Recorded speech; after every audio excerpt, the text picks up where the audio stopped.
ہمارے خداوند یسوع مسیح کا فضل، خدا باپ کی محبت، روح القدس کی رفاقت اور شراکت تمام دیکھنے اور سننے والوں کے ساتھ ابد تک ہوتی رہے۔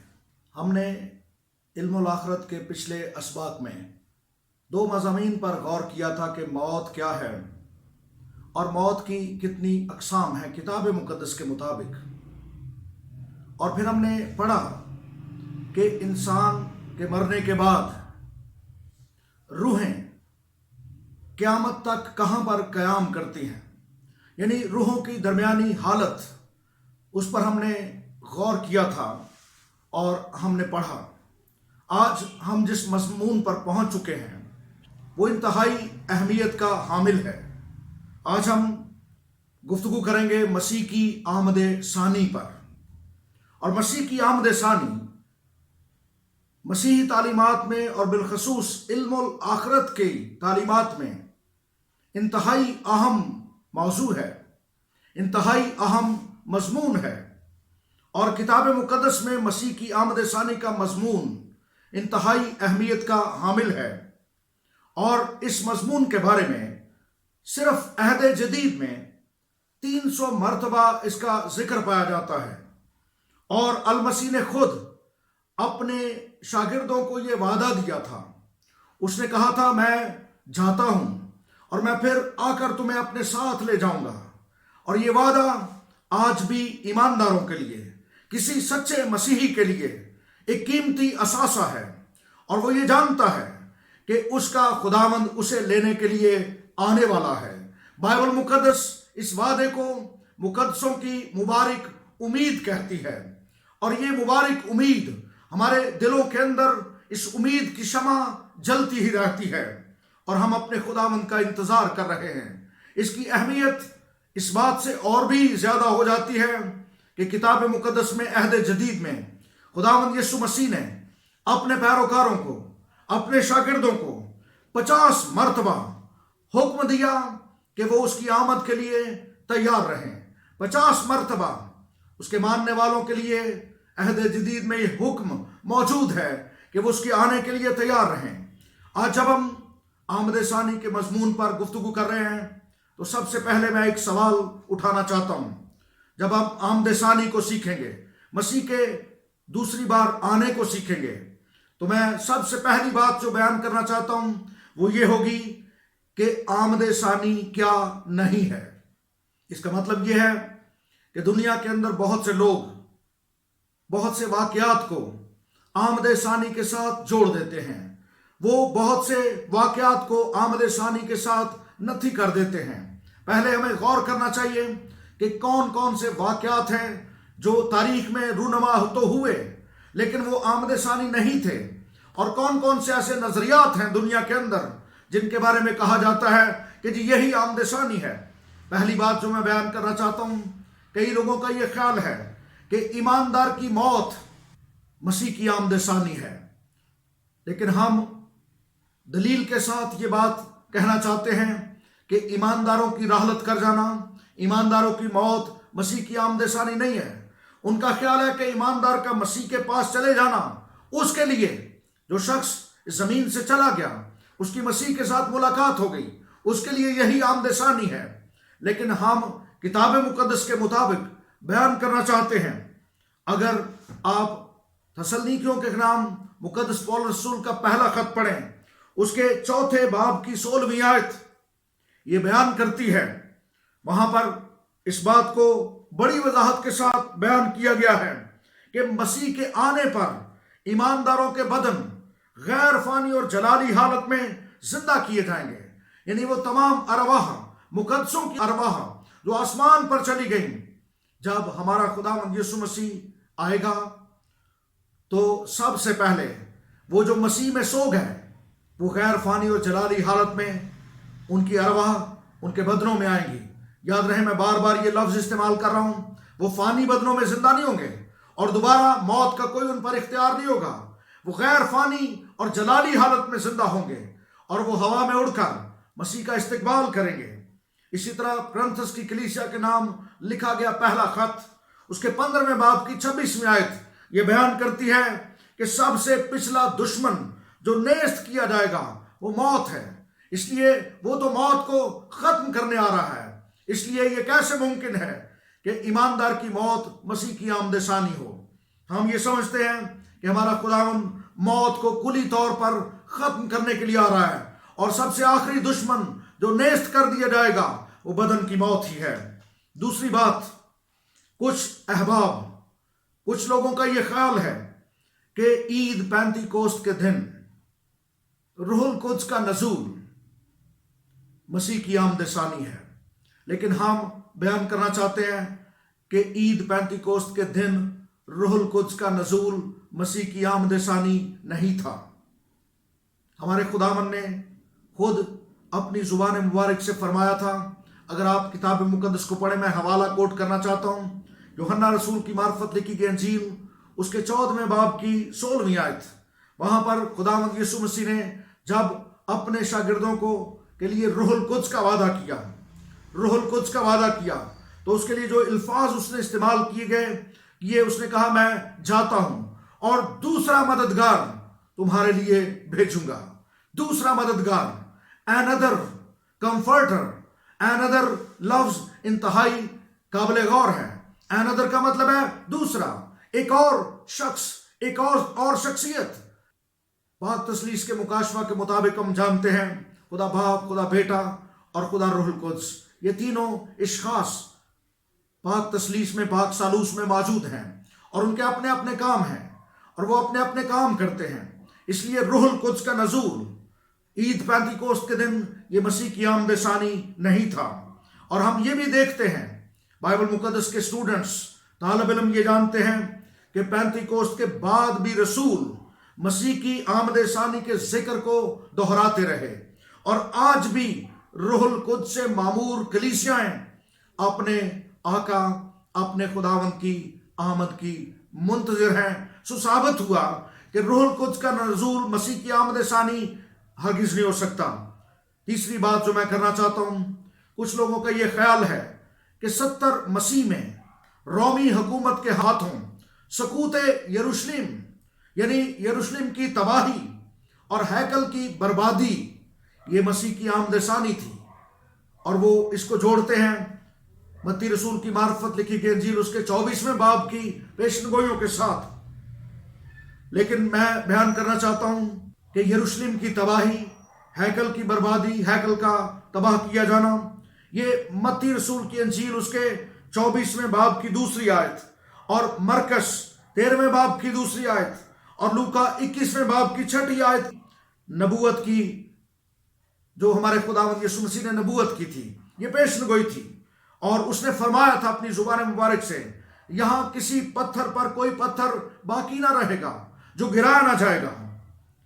اور ہم جانتے ہیں کہ یہ پیشن گوئی 70 مسیح میں پوری ہوئی۔ لیکن قابل غور بات یہ ہے کہ رومی جنرل ٹائٹس نے کی یہ فتح، اس کی فتح کے سبب سے قوم بنی اسرائیل پوری دنیا میں پراگندہ ہو گئی۔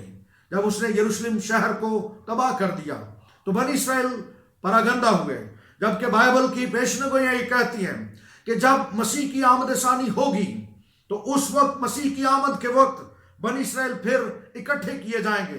سو یاد رہے کہ 70 مسیح میں یروشلم کی تباہی، سقوط یروشلم، یہ مسیح کی آمد ثانی نہیں تھا۔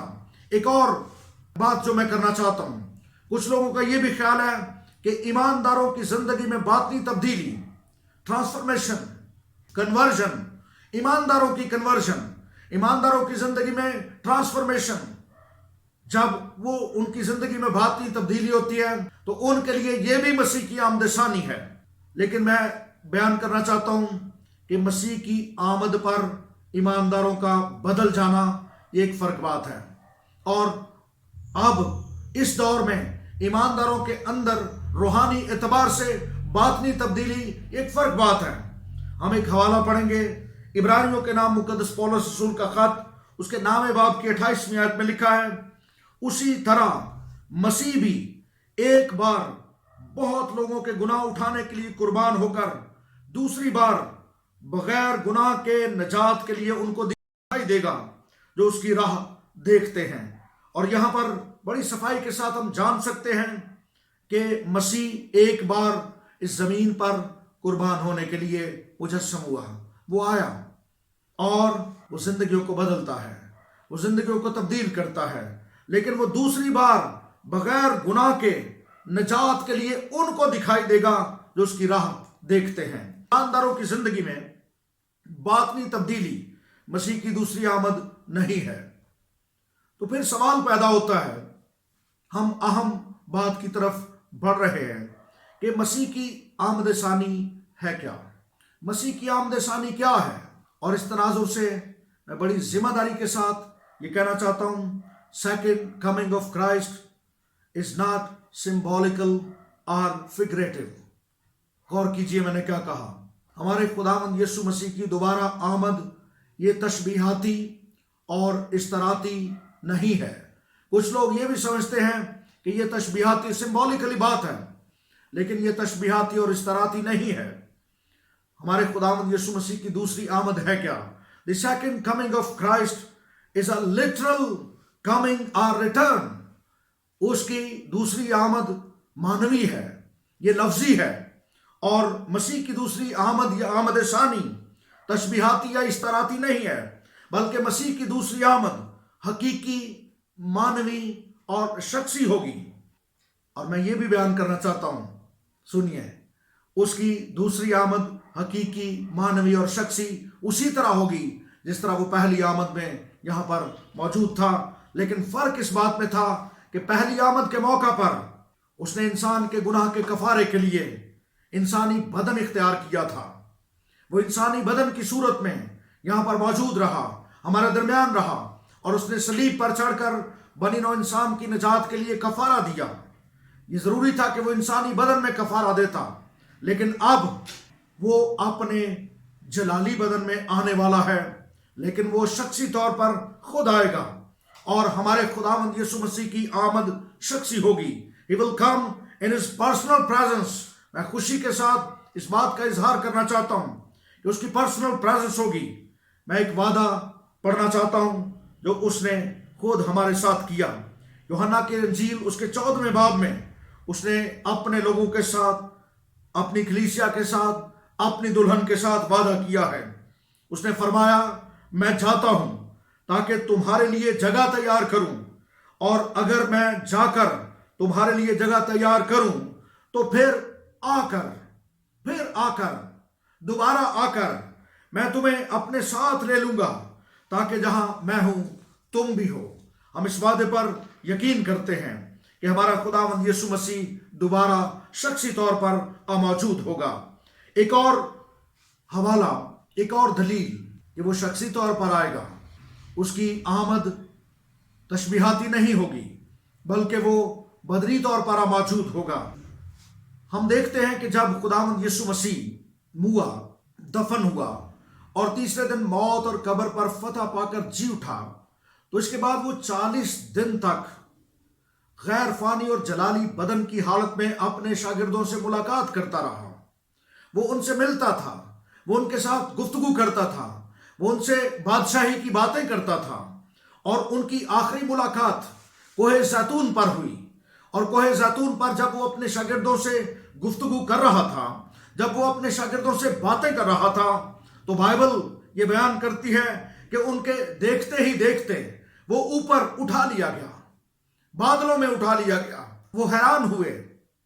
اور یہاں پر جب شاگرد بڑی حیرانگی کی حالت میں کھڑے ہیں، تو بائبل میں یہ بھی بیان کیا گیا ہے کہ 2 فرشتوں نے شاگردوں سے مخاطب ہو کر کہا، اے گلیلی مردو، تم کیوں کھڑے آسمان کی طرف دیکھتے ہو؟